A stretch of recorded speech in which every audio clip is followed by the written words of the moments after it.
Hi mga friends, sa today's video, ayan, tinanggal ko yung mga lupa. Lagay ko muna doon sa gilid. Ayan, meron pa.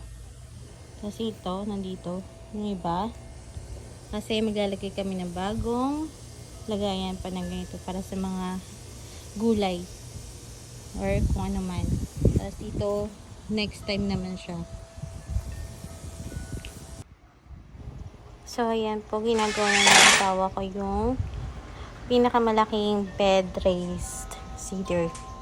Diyan namin ilalagay yung bago. So, ayan po. Tapos na.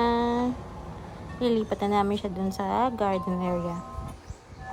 So, ngayon po, tinatanggal naman yung luma na kasi masyado siyang mababa. Yan na po yung area na paglalagyan. So, ayan. Thank you asawa for trying your best to make a new bed raised cedar para sa garden.